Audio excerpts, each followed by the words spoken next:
104.5 The Team, your home for New York Yankees baseball. The trade deadline comes and goes, and so does most of the Yankees team.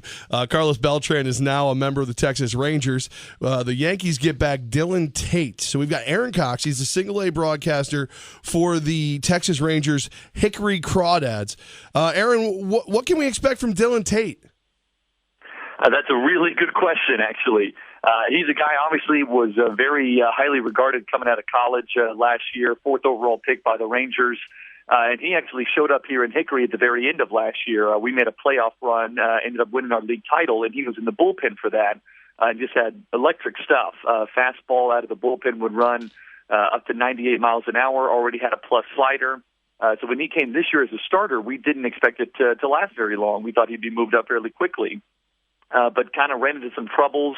Obviously, you've seen his numbers, his ERA a little bit high, but some of that is indicative of all the stuff he's been working on. He's added a couple of secondary pitches. He's obviously been in the rotation instead of the bullpen. So I think the potential is there for his, he's, like I said, he's got electric stuff for him to be a plus guy, but it's going to take a little bit of time. What's his attitude like? I mean, what's it like when it comes to other players in the locker room? How does he get along? He's a good guy. He's a college guy, as I mentioned, a smart guy.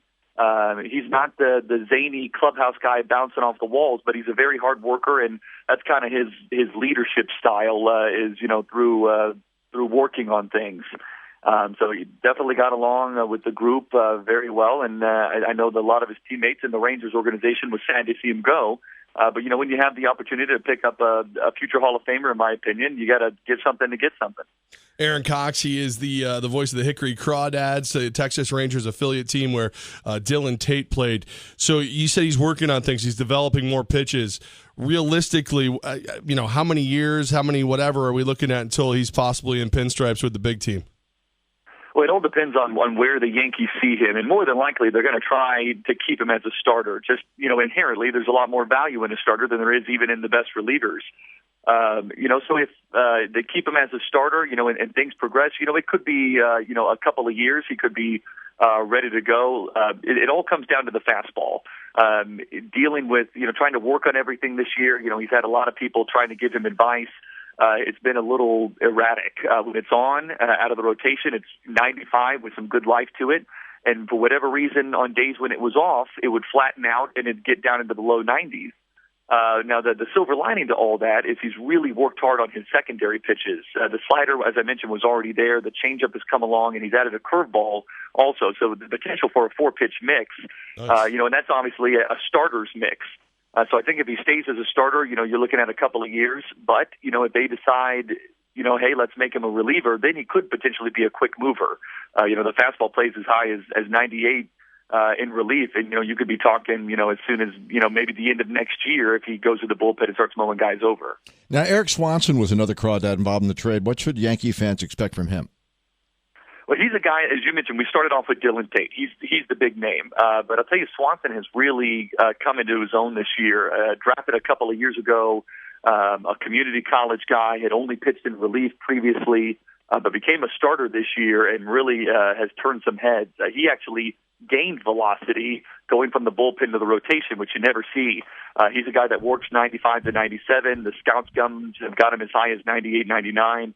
And that fastball is his bread and butter. When he's pitching well, he can locate it well. He likes to elevate it to get strikeouts. He's got a changeup and a slider coming along.